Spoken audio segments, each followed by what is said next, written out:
Well, hello there and welcome back to the Thai Expat Daily Show. I'm your host Kieran Mack as always and delighted that you've been able to tune in with us yet again. Now before we do get into today's show, don't forget to like this video, subscribe to the channel, give us an old share on social media, comment down below, and if you like listening on a podcast player, check out the links down below in the description where you can find a host of podcast players where the show is available on. Now we're going to jump into today's top 5 stories that are the news headlines for today. Minivan driver blames Russian tourist scream for causing car crash in Rayong that injures 7 Russian tourists. A minivan carrying 10 Russian tourists from Pattaya to Chanthaburi province for visa extensions crashed into a tree, resulting in 1 tourist sustaining a broken leg.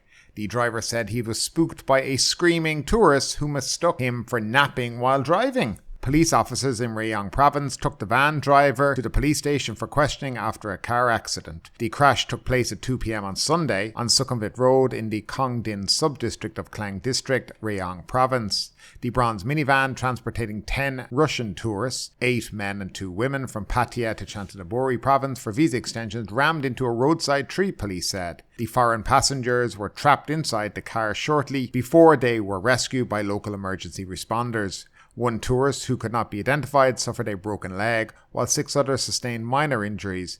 None were life-threatening injuries. All victims were rushed to a local hospital for medical attention.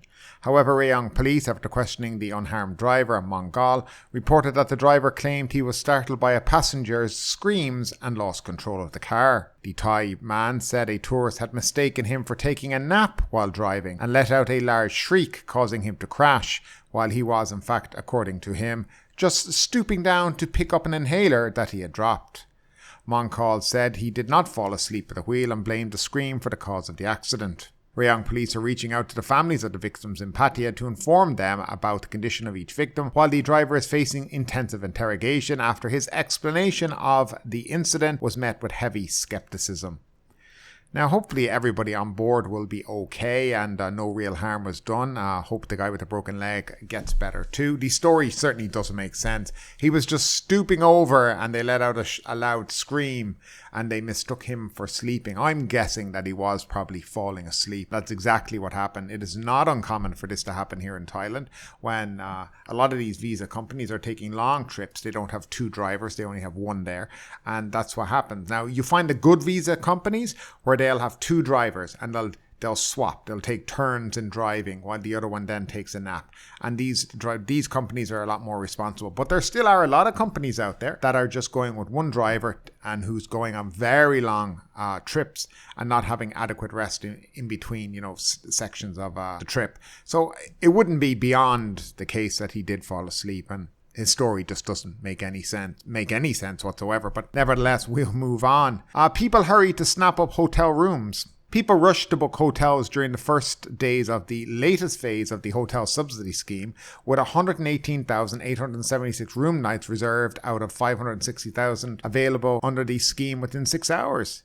Tourism Authority of Thailand Governor Yuthaisak Supasorn said the value of transactions during the first 6 hours of availability on Tuesday reached 443 million baht from 112,876 room nights. Out of the total amount, 60% or 273 million baht was paid by the purchaser and 170 million baht, 40%, came from the government subsidy. That's right, from the taxpayer. He said the rate of bookings were faster than predicted, reaching an average of 300 bookings per minute. The volume of bookings confirmed there is pent-up demand for the next 2 months, as well as strong purchasing power, said Mr. Yuthaisak. He said the strong demand was particularly because of an easing of COVID-19 infections, which encouraged locals to plan leisure trips or visit their hometown during the Songkran holiday in April. The 500 hotels added for the 5th phase of the scheme provide travellers with greater choice, said Mr. Yuthaisak, while the short duration, ending in April, with limited number of privileges at less than 1 million accelerated people's purchases. He said even though key destinations such as Chiang Mai and Bangkok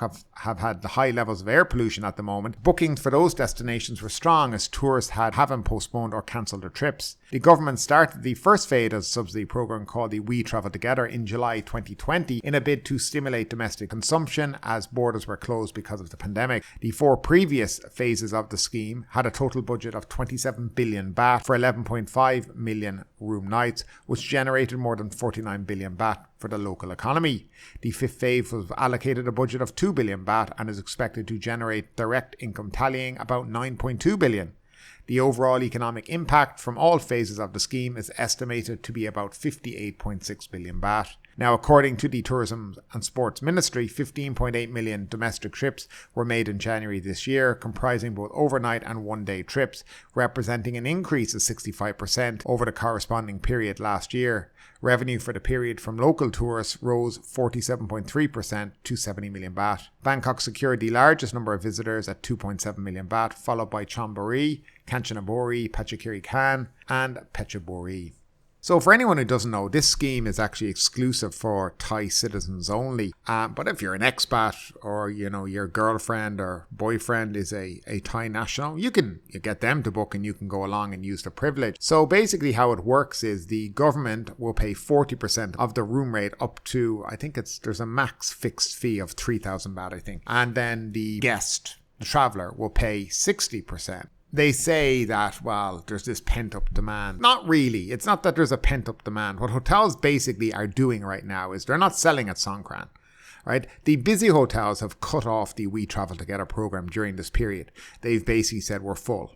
And they're not going to sell during this period, because why would they be selling at a much lower room rate? Because the We Travel Together program has some fundamental flaws. You're unable to change your room rates within it, okay? And the rates from your last phase are pretty much valid for this phase, which are a lot lower than what they're actually selling rooms at now. So a lot of hotels are reluctant to jump into it.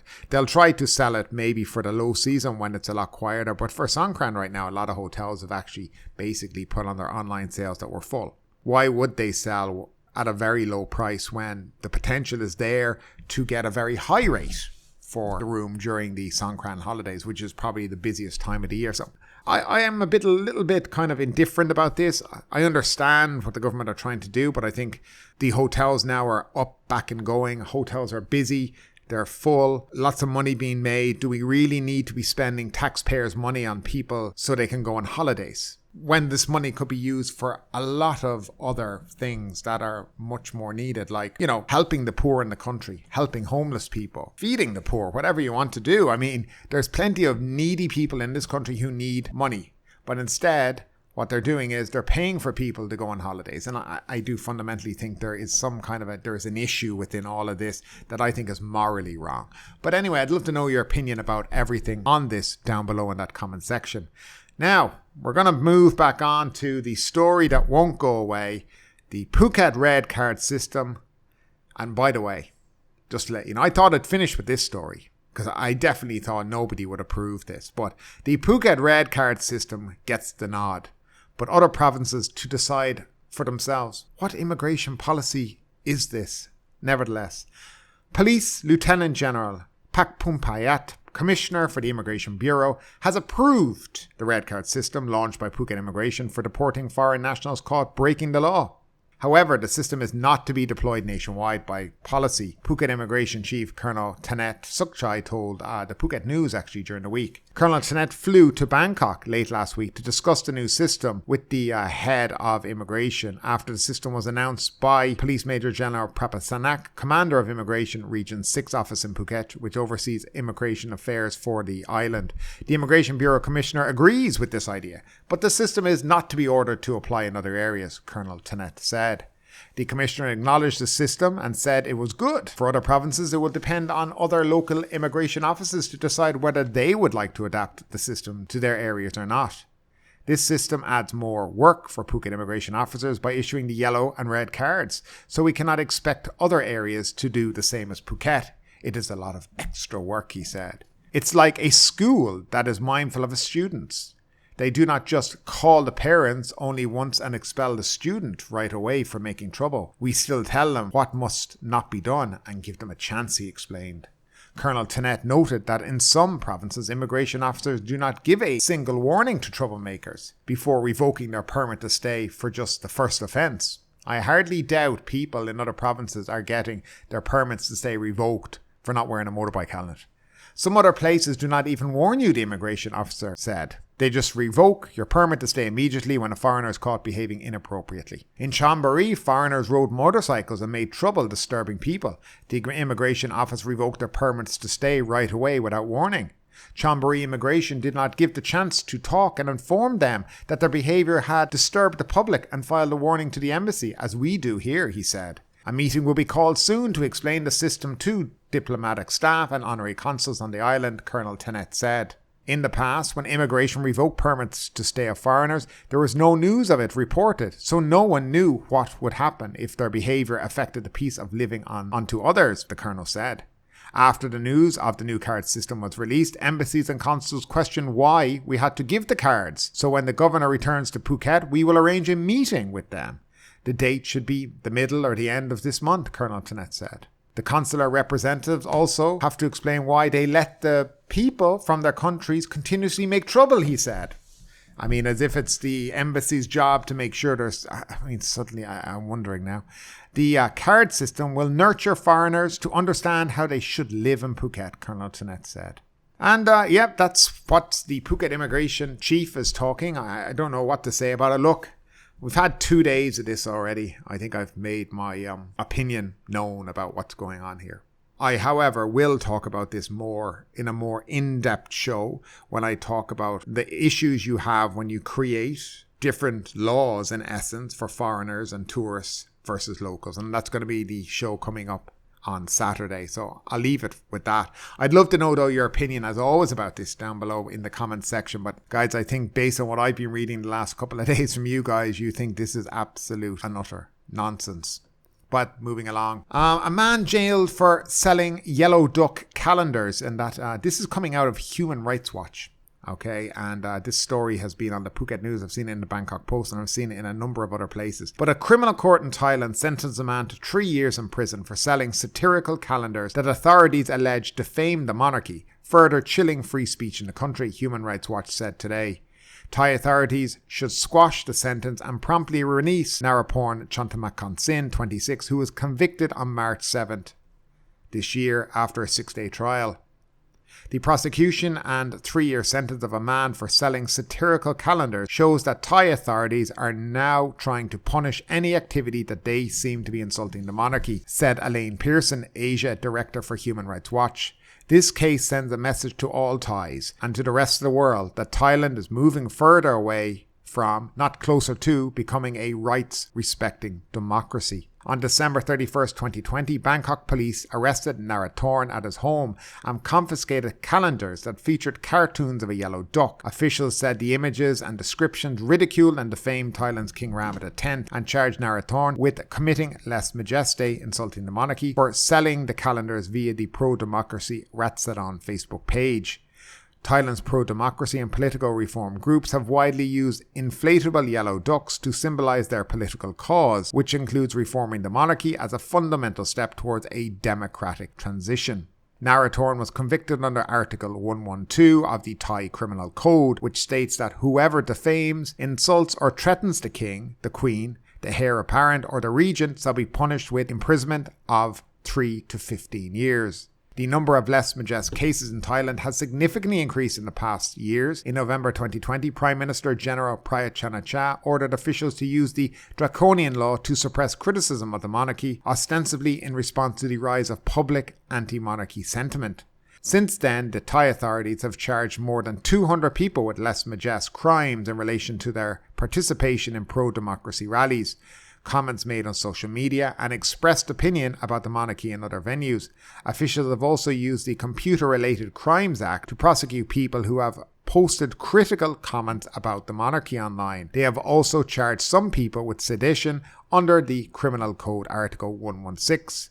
The International Covenant on Civil and Political Rights, that's the ICCPR, which Thailand ratified in 1996, prohibits restrictions on freedom of expression on national security grounds unless they are provided by law, strictly construed and necessarily and proportionate to address a legitimate threat. Laws that impose criminal penalties for peaceful expression are of particular concern because of the chilling effects they have on free speech. The United Nations Human Rights Committee, the independent expert body that monitors compliance with the ICCPR, has stated that in its general comment number 34 on freedom of expression, the mere fact that forms of expression are considered to be insulting to a public figure is not sufficient to justify the imposition of penalties. Moreover, all public figures, including those exercising the highest political authority, such as heads of state and government, are legitimately subject to criticism and political opposition. The committee expresses concern regarding laws on such matters as disrespect for authority and the protection of the honour of public officials should not prohibit criticism of institutions.